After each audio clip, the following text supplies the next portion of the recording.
नमस्ते दोस्तों, स्वागत है आप सबका इंडियन डिश बाय देव में। आज मैं आपके लिए एक ऐसी रेसिपी लेकर आई हूं। अगर आपको शरीर में दर्द रहता हो या फिर कमर में दर्द या फिर थकान, कमजोरी, किसी भी तरह की अगर कोई भी परेशानी है तो इस लड्डू को ये ताकत के लड्डू आपको बहुत ही ज्यादा फायदेमंद करेगा। और एक अगर रोज खाएंगे तो आप खुद ही देख पाएंगे कि ये कितना ज्यादा एनर्जेटिक है। तो आप भी इस रेसिपी को जरूर ट्राई करें और अगर अच्छा लगे तो प्लीज लाइक शेयर सब्सक्राइब करना बिल्कुल ना भूलें। ड्राई फ्रूट्स में मैं यहाँ पर लूंगी 50 ग्राम काजू, 50 ग्राम बादाम, 50 ग्राम मैंने यहाँ पर सूखे नारियल को ग्रेटर की मदद से ग्रेट करके ले लिया है। 50 ग्राम मूंगफली, ये कच्ची मूंगफली ली है। और 50 ग्राम हमने यहाँ पे सफेद तिल लिया, ब्राउन तिल का भी इस्तेमाल कर सकते हैं। 50 ग्राम किशमिश, साथ में लिया है 50 ग्राम अखरोट और गोंद हमने यहाँ पर लिया है 50 ग्राम। यानी सारे सामग्री जो है 50 ग्राम करके ले लिया है। अगर आपको इनमें से कोई भी ड्राई फ्रूट्स पसंद नहीं है तो आप उसे स्किप कर सकते हैं। आप चाहे तो और भी ड्राई फ्रूट्स ऐड कर सकते हैं, जैसे पिस्ता, खरबूजे के बीज आदि। पहले हम यहाँ पर फ्राई करेंगे मूंगफली। मूंगफली को हमें धीमे गैस पर लगातार चलाते हुए फ्राई कर लेनी है। अगर गैस तेज करेंगे तो मूंगफली जल सकती है। हमने मूंगफली को लगातार चलाते हुए धीमे गैस पर 1 से 1.5 मिनट तक फ्राई कर लिया है। आप देख सकते हैं हमारी मूंगफली जो है चटकना शुरू हो गई है। और इसके साथ ही मूंगफली का जो कलर है ये देख सकते हैं डार्क हो चुकी है। इस तरह से हल्का हल्का सा जली जली से लग रही है, ये जली नहीं है, फ्राई हो चुकी है, जिसकी वजह से हमें ऐसा दिख रही है। तो चलिए अब हम मूंगफली को जो है उतार लेते हैं। अब मैं यहाँ पे कढ़ाई में घी डाल दूंगी। मैं यहाँ पे सबसे पहले आधी किलो घी का इस्तेमाल करूंगी। घी को हमें अच्छे से पिघला लेना है। गैस को इस टाइम हमने फुल कर रखा है ताकि हमारी घी अच्छे से पिघल जाए जल्दी से। ये अच्छे से पिघल चुकी है। तो अब हम इसमें गोंद में से थोड़ी थोड़ी मात्रा में गोंद को डालेंगे और लगातार चलाते हुए फ्राई कर लेनी है। एक साथ गोंद को नहीं डालना और एक साथ डालने के बाद में छोड़ना भी नहीं है, नहीं तो आपस में देख सकते हैं इस तरह चिपक जाती है। इसे हल्के हाथों से इस तरह कर देंगे तो खिले खिले बनेंगे। देख सकते हैं गोंद जब फ्राई होती है हल्का सा इस तरह से बबल्स आता है बहुत ज्यादा। जैसे जैसे हमारे गोंद फ्राई होते जाएगी वैसे ये बबल्स भी खत्म होते जाएगी। गैस को हमने इस टाइम धीमे कर रखा है ताकि गोंद जो है अच्छे से फ्राई हो जाए। तो दोस्तों आप देख सकते हैं हमारे गोंद में से जो बबल्स है काफी मात्रा में पहले की तुलना में कम हो चुकी है। इसके साथ ही गोंद का जो कलर है डार्क भी हो चुकी है, साथ ही गोंद का फूलना बिल्कुल ही बंद हो चुकी है। तो चलिए अब हम गोंद को जो है उतार लेते हैं और सेम तरीके से सारे गोंद को फ्राई करके लेंगे। गोंद को फ्राई करने के बाद में हमारे यहाँ पे जो है कुछ ज्यादा घी बच रही है तो इसमें से हम उतार लेंगे और जरूरत पड़ेगी तो फिर बाद में डाल लेंगे, क्योंकि हम अभी इसी घी में ड्राई फ्रूट्स को भी भूनने वाले हैं। तो पहले हम यहाँ पे डालेंगे बादाम, काजू, अखरोट।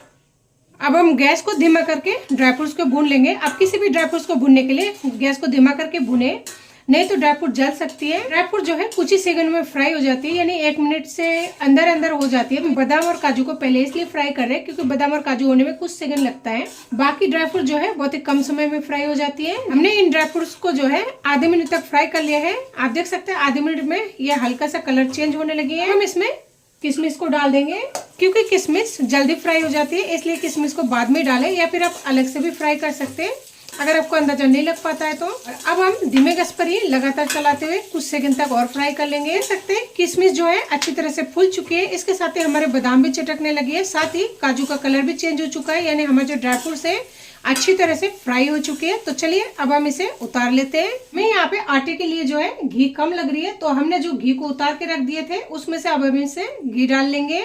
घी हमारा पहले से गर्म है तो अब हमें घी को और ज्यादा पकाने की बिल्कुल आवश्यकता नहीं है, गर्म करने की आवश्यकता नहीं है। तो आपके लिए एक ही कटोरी का इस्तेमाल करने वाली हूँ मैं यहाँ पर। तो मैंने यहाँ पर लिए 2 कटोरी गेहूं का आटा, 1 कटोरी मैं यहाँ पर ले रही हूँ मक्के के आटा और 1 कटोरी मैं यहाँ पर ले रही हूँ बाजरे के आटा। मैं यहाँ पे तीनों आटों के मिक्स करके इसके लड्डू बनाने वाली हूँ। तो गैस को धीमा करके हमें पूरे प्रोसेस में जो है, यानी जब तक हमारा आटा भून नहीं जाती भून लेना है। गैस को बिल्कुल ही तेज नहीं करना, नहीं तो आटा जल सकती है। इसके साथ ही हमारे लड्डू का जो टेस्ट है वो भी खराब हो सकती है, क्यों आटा जलने की वजह से लड्डू का जो टेस्ट है वो कड़वा हो सकती है, जो खाने में बिल्कुल ही अच्छा नहीं लगेगा। तो दोस्तों मैंने यहाँ पर 3 तरह के आटे को जो है मिक्स करके ले लिया है। आप चाहे तो किसी भी एक तरह के आटे से भी इस लड्डू को बना सकते हैं, लेकिन अलग अलग तरीके की आटे से बनाने से लड्डू का टेस्ट भी अच्छा आएगा और इसके साथ ही सेहत के लिए भी काफी ज्यादा फायदेमंद है, क्योंकि सर्दी का मौसम है तो बाजरा और मक्के के आटा जो है बहुत ही ज्यादा हेल्थ के लिए फायदेमंद होती है। आटे को धीमे गैस पर फ्राई करते हुए लगभग 25 से 30 मिनट हो चुकी है। जैसे कि मैंने आपको पहले बताया, अगर आप लड्डू का बढ़िया टेस्ट चाहते हैं तो इसके लिए आपको थोड़ा सा जो है मेहनत तो करनी पड़ेगी। तो आप देख सकते हैं हमारे आटे का कलर पूरी तरह से चेंज हो चुके हैं। इसके साथ ही अगर आपको वैसे पता नहीं लग पाता है तो आटा जब फ्राई हो जाते हैं ना तो उसमें से बहुत ही बढ़िया खुशबू आती है। तो चलिए दोस्तों अब हम इन आटों को जो है एक अलग से बर्तन में निकाल लेते हैं, क्योंकि हमने जो कढ़ाई लिया है ये थोड़ा मोटी तले की है। अगर हम इस पे रखेंगे तो हमारा जो आटा है वो जल सकती है और अगर आप इसी कढ़ाई में रखें तो फिर आप इस आटे को तब तक चलाते रहे जब तक कि आपका कढ़ाई जो है पूरी तरह से ठंडा ना हो, नहीं तो आपका जो आटा है ये नीचे से जल सकती है। हमारी मूंगफली जो है ठंड हो चुकी है, आप देख सकते हैं हाथों से छू पा रहे हैं। तो आप चाहे तो मूंगफली के छिलकों को उतार के भी ले सकते हैं या फिर बिना उतारे भी ले जा सकती है। मूंगफली के छिलके उतारने के लिए आप चाहे तो दोनों हथेली के बीच में इस तरह दबा देंगे तो मूंगफली जो है आसानी से छिलके निकल जाएगी इस तरह से। तो इस तरह से करने से थोड़ा सा टाइम लगता है। मैं आपको दूसरा तरीका बता देती हूँ। इसके लिए एक कॉटन का कपड़ा या फिर रुमाल या फिर कोई भी दुपट्टे वगैरह आपके पास पुराना होगा वो धोकर साफ सुथरा करके ले ले। उसके बाद में मूंगफली को जो है उसमें डाल दे, फिर कपड़ों को इस तरह फोल्ड कर ले और इस तरह से फोल्ड करने के बाद में यहाँ पे जैसे मूंगफली आ जाती है आप हाथों की सहायता से इस तरह मसल दे।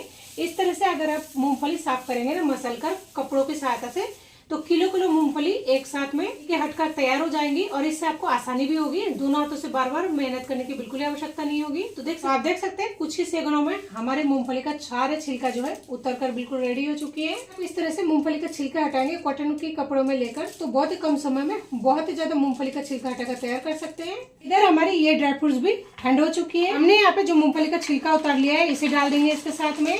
अब हम इन सारे ड्राई फ्रूट्स को मिक्सर जार में दरदरा पीस कर तैयार कर लेंगे। इसी के साथ हमारी ये जो गोंद है ये भी गुनगुना सा ठंड हो चुका है। मैं यहाँ पे ले रही हूँ एक ग्लास। इसका पीछे वाला जो हिस्सा है प्लेन होना चाहिए। आप चाहे तो इस गोंद को साबुत भी डाल सकते हैं लड्डू के अंदर, लेकिन मैं इसे थोड़ा दरदरा टाइप कर लूंगी। इस तरह हल्के हाथ से दबाकर प्रेस करेंगे तो आसानी से टूट जाती है। तो चलिए सारा को जो है दरदरा कर लेते हैं। हमने गोंद को इस तरह से दरदरा टाइप का बना लिया है, लेकिन ध्यान रहे गोंद को आप मिक्सर जार में बिल्कुल ना पीसे। अब मैं यहाँ पर डालूंगी फ्राई की हुई किशमिश, घिसी हुई नारियल। मैंने यहाँ पे नारियल को जो है फ्राई करके नहीं लिया, आप चाहे तो फ्राई करके भी ले सकते हैं। तिल, आप चाहे तो तिल को भी ड्राई फ्रूट के साथ में भून कर ले सकते हैं। मैंने यहाँ पे जो ड्राई फ्रूट्स था उसे दरदरा पीस लिए है। अगर आपको दरदरा टाइप का इस तरह पीसना पसंद नहीं है, यानी एक दो बाइट जो है खाते टाइम मुंह में आएगा तो इसका जो टेस्ट ना बहुत ही बढ़िया आता है।